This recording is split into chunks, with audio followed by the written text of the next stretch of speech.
Hey guys, Dr. Berg here. In this video, we're going to talk about how they diagnose something called ADHD, Attention Deficit Hyperactivity Disorder. This is really a complete joke based on all subjective findings. There's no objective anything. It's a bunch of psychiatrists in a room that vote on this, but check this out. This is how they would diagnose a second grader, okay?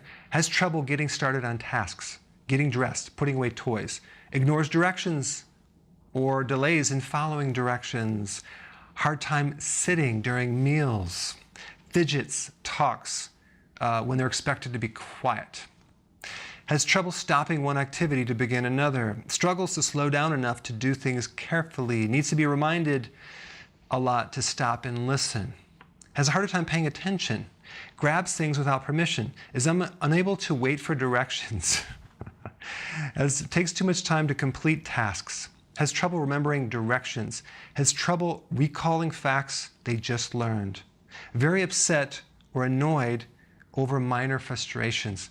These are all normal things, normal behaviors for a second grader.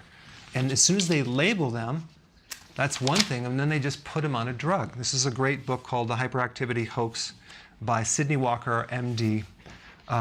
I mean, it's all about keeping kids quiet, stopping them, slow down, stop, wait. I mean, this is going to mess up a kid if we keep stopping them, and like have this quiet child that is supposed to be normal. And then there's just one little point I want to mention with hyperactivity. Often fidgets with hands and feet and squirms in the seat. Often leaves the seat in a classroom and other situations when they're supposed to be sitting. I mean, you try to take a child and put him have him sit for long periods of time, it's not natural to do that. Often runs about and climbs excessively in situations which is inappropriate. Often has difficulty playing or engaging in leisure activities quietly. How are you going to play with something quietly? It's a joke. Often on the go, and often acts if driven by a motor. I'm serious. That's one of the criteria. Often talks excessively. What if they're social? Listen, all these behaviors are normal for a child, and this is the biggest scam, a hoax.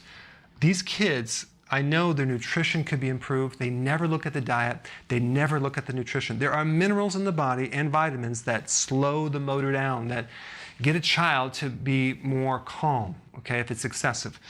B1 is the #1 thing. Get a natural B1 from nutritional yeast. Mix it with, even if you have to add a little bit of low sugar chocolate with peanut butter to get the child to consume it with some nutritional yeast, or put it in applesauce, get the B1 in their nutritional yeast. That will chill out the child like that. Of course, got to get them off the sugar. Unfortunately, a lot of parents start the kid on sugar. We don't want to do that. We want to not have sugar in the house. But I have a lot of recipes. I'll put a link down below of all these great foods. If you're a parent, you need to start making these for the kids. They will not know the difference between a low-carb treat and a sugar-filled treat. It's like way, way better, and it's healthier. Potassium. We have to find a vegetable that they like. Do the kale shake and put maybe bananas and fruit in there so they don't taste the kale, and have them consume it. That will give them so much potassium, you'll see the child will have more control of their own body. But this out-of-control situation is purely physical. It's not a mental problem. Preservatives, they could be allergic to something in some chemical. I mean, the amount of all the junk food has MSG, it's a neurotoxin. And magnesium, that's in the vegetables. So these two minerals are brakes on the nervous system. They calm the nervous system. I will guarantee doing this simple thing will probably handle near 100% of these kids with this so-called disorder, okay? Put your comments below. Hi guys. Hey, listen, I created a pretty amazing evaluation quiz down below that actually analyzes your symptoms to find the cause, the root cause of all of your symptoms, the most likely cause. So take the quiz now, and we'll send you a report.